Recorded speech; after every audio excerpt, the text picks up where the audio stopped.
اور پھر ایک دوسرے کے پیچھے نماز بھی نہیں پڑھتے. دعوت اسلامی والے امام کعبہ کے پیچھے نماز نہیں پڑھتے. جو امام کعبہ کے پیچھے نماز نہیں پڑھتے, مسجد نبی کے امام کے پیچھے نماز نہیں پڑھتے, وہ آپ کو نماز کی دعوت دے رہے ہیں تو وہ اپنی نماز اور اپنے فرقے کی نماز کی دعوت دے رہے ہیں, اسلام کی نماز کی.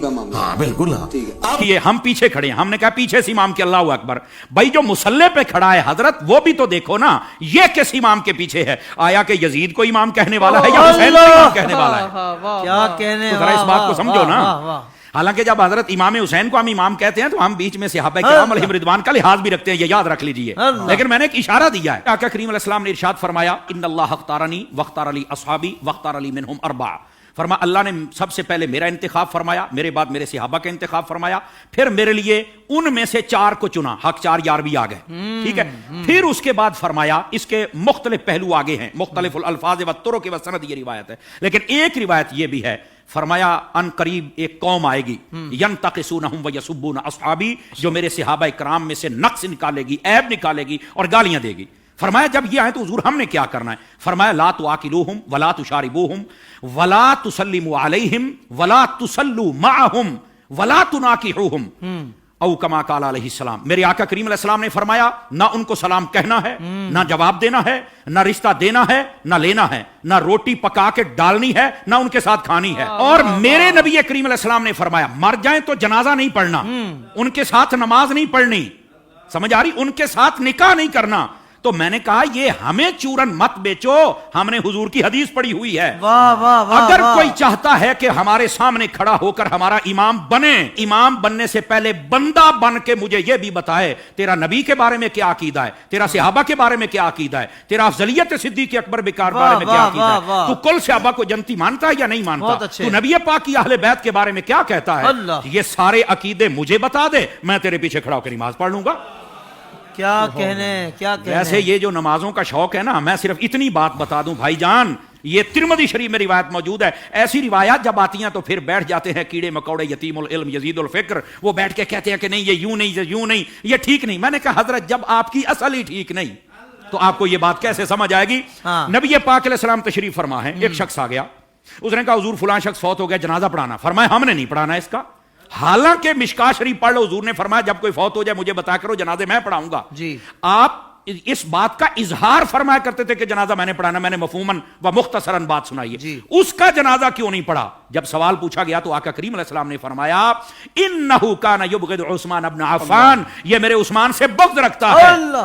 جب حضرت عثمان کے بغضی کا جنازہ نہیں پڑھنا تو بتاؤ پھر ابو بکر کے بغضی کا جنازہ ہم کیسے پڑھ لیں؟ بتائیے کیسے ہم ان کے پیچھے نمازیں پڑھ لیں اور ان کے آگے کھڑے ہو کر ان کے جنازے پڑھائیں اور ان کے ساتھ ہم پیار کی پینگیں چڑھائیں اور ہم ان کو جفیاں ڈالیں؟ بھائی ان سب کو سمجھنا چاہیے یہ ڈائریکشن ہے سیدھی سیدھی سڑک, یہ شفاعت نگر کی ہے, اس سڑک پر آ جائیں جس کا نام راستہ اہل سنت ہے, ہم تمہارے پیچھے کھڑے ہو کر نمازیں پڑھنے کے لیے تیار ہیں. تو جب عقیدہ ہی واضح نہیں ہے تو آڈی پنجابی کہندے نے ویکھ کے زہر تو کوئی نہیں پیندا. حضور شاہ صاحب ہماری پنجابی ویکھ کے زہر تو کوئی نہیں پیندا, تو پھر ہم تو نہیں پی سکتے. ویسے اگر کسی کو زیادہ شوق ہو نا, بس نہیں وہ قرآن پڑھتے ہیں تو چھوڑو جی چھوڑو, داڑھی بھی ہے تو چھوڑو جی چھوڑو, مصلی پہ ہے, تو میں نے کہا آبا صاحب اللہ کی تفسیر اٹھا کے دیکھ لے, یہ تیرا شوق بھی پورا ہو جائے گا. حضرت حافظ صاحب ہوا یہ کہ حضرت فاروق اعظم کا زمانہ اقدس ہے, ایک قریب محلے میں امام آ گیا, اس کو نماز کے لیے ہر نماز کے اندر جب وہ قرات کرتا ہے تو آبا صاحب تولا پڑھتا ہے. لوگوں نے کہا بھی اور قرآن نہیں آتا؟ کہتا آتا ہے. تو یہ کیوں پڑھتا ہے؟ کہتا مزہ آتا ہے. اچھا, انہوں نے کہا ذرا حضرت فاروق اعظم کی خدمت میں لے کے چلے. حضرت فاروق اعظم کو بتا آپ نے طلب فرما لیا, واقعہ لمبا ہے, آپ نے طلب فرما لیا. آپ نے جب طلب فرمایا تو آپ نے کہا کیوں پڑھتا ہے؟ کہتا ہے مجھے نا اصل میں مزہ آتا ہے, اس لیے کہ اس میں معاذ اللہ اس کی سوچ دیکھو, پڑھ سب کچھ رہ گئے لیکن سوچ دیکھو اس کی. اس نے کہا جی بات یہ ہے کہ اللہ نے اپنے حبیب کو یہاں جھڑکی پلائی ہے تو مجھے بڑا مزہ آتا ہے. استغفر اللہ استغفر اللہ, یہ خارجی آنا سوچ تھی. سمجھ آ رہی ہے میری بات کی؟ یہ توہین کی سوچ تھی. یہ کامل و اکمل لوگوں کا یہ شیوہ ہی نہیں ہوتا. اور ایسی جو ہمارے سامنے مثالیں ہوتی ہیں نا, وہ ہمیں سمجھنے کے لیے مثالیں ہوتی ہیں, اور پھر ایسے لوگوں کا حشر کیا وہ بھی سننا ذرا. ٹھیک ہے, حضرت فاروق اعظم نے اچھا تجھے مزہ آتا ہے؟ کہا بالکل. آپ نے تلوار منگائی اور 2 ٹکڑے کر دیے اس کے. آپ نے فرمایا ودوحا پڑھ کے تجھے مزہ نہیں آتا؟ وما ارسلناک الا رحمۃ للعالمین پڑھ کے تجھے مزہ نہیں آتا؟ انا اعطیناک الکوثر پڑھ کے مزہ نہیں آتا؟ ورفعنا لک ذکرک پڑھ کے مزہ نہیں آتا؟ یعنی جو قرآن پڑھ کے دل میں توہین مصطفیٰ کی رکھے جب اس کے پیچھے نہیں ہوتی تو جو سرعام میلاد پر کفر کے فتوے لگائے ان کے پیچھے کیسے ہو جائے گی؟ اللہ امام کعبہ کے پیچھے نماز نہیں ہوتی. کوئی کہے کہ بھائی وہ کعبے کا امام ہے اب اس کے پیچھے بھی نماز نہیں ہوگی, اگر وہ غلط ہوگا تو پھر اللہ تعالیٰ نے اس کو کعبے کا مصلی کیوں. یہ پرانے کسی پٹے سرازات ان کے جوابات علماء بارہا دے چکے ہیں کہ بھائی معاملہ یہ ہے کہ کسی بھی جگہ پر قابض ہو جانا اہل حق ہونے کی علامت نہیں, وگرنہ آپ کا جو قبلہ اول بیت المقدس ہے وہ اسرائیلیوں کے قبضے میں, تو کیا کہیں گے یہودی حق پر ہے. اور پھر آپ تاریخ کعبہ اٹھا کر کے دیکھیں 25 بار ایسا ہوا ہے کہ کعبے کے مصلی پر ایک ایسا بندہ شیعوں تک کی امامت کعبے کے مصلی پر ہوئی ہے, تو کیا کہا جائے گا کہ پھر وہ درست ہوئے, ان کا دعویٰ ہوگا وہ درست ہوئے. تو ایسا نہیں ہے, جبرن قابض ہو جانا اہل حق ہونے کی دلیل نہیں ہے.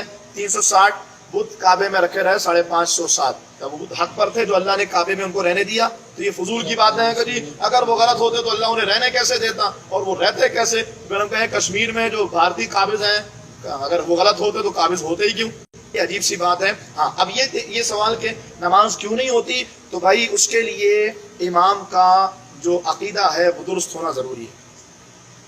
اور امام کا عقیدہ درست کیسے ہے, میں آپ سے سمپل سی بات, میں ان عقائد کی طرف نہیں جا رہا, سر سی بات کروں گا.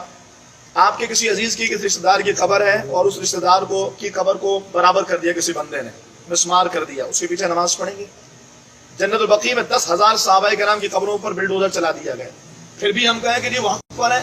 صحابہ کرام جناب مسجد قباء کے باہر جو قبرستان تھا, میری جو سیکنڈ لاسٹ حاضری تھی اس میں جب میں گیا تھا تو باضابطہ وہاں کے عرب نے بتایا مجھے کہ یہاں پر کھدائی کی ہے اور کرینوں کے ذریعے تر و تازہ لاشیں نکالیں, اور ان کو پتہ نہیں کہاں منتقل کر دیا. آج مسجد قباء کے سامنے پلین بہت بڑا سا گراؤنڈ بنا دیا, قبروں کو بلڈوز کر دیا, نام و نشان مٹا دیا. پھر یہ بات کی جائے تو کہا جی وہ شرک کو مٹا رہا ہے. اور ظالموں, اگر ایک قبر بنی ہے تو اس میں کون سا شرک ہو رہا ہے, کون سے شرک ہے مجھے بتائیں. ایک قبر ہے مسلمانوں کا قبرستان, اس میں بلڈوزر چلانا, یہ کون سا شرک ہے؟ یہ ایک بات ہے. اس کے علاوہ 20 ایسی خواصتیں ہیں جس کے تناظر میں یہ بات بالکل طے شدہ ہے. اور اگر کسی کو پھر بھی بات سمجھ میں نہ آئے تو محمد بن عبد الوہاب نجدی کی کتاب التوحید ہے, اس کا اردو ترجمہ ملتا ہے, اس کو پڑھیے آپ. اس میں ان کے وہابیوں کے عقائد لکھے ہیں. جس محمد بن عبد الوہاب نجدی کو یہ لوگ اپنا مقتدا مانتے ہیں, جس کا نظریہ بھی سعودیہ میں رائج ہے, اس ابن عبد الوہاب نجدی کو پڑھیں تو آپ کو پتا ہوگا ننگی گالی اس نے اپنی کتاب میں دی ہے, اور یہ سارے اس کو فالو کر کے اس کو اپنا بڑا, اپنا امام, اپنا مقتدا مانتے ہیں. اور توصیف الشیطان جب اس کا نام لیتا ہے تو رحمۃ اللہ علیہ پتہ نہیں کیا کیا بول رہا ہوتا ہے. تو اس لیے ایسے لوگوں کے پیچھے نماز نہیں ہوگی جن کے عقائد درست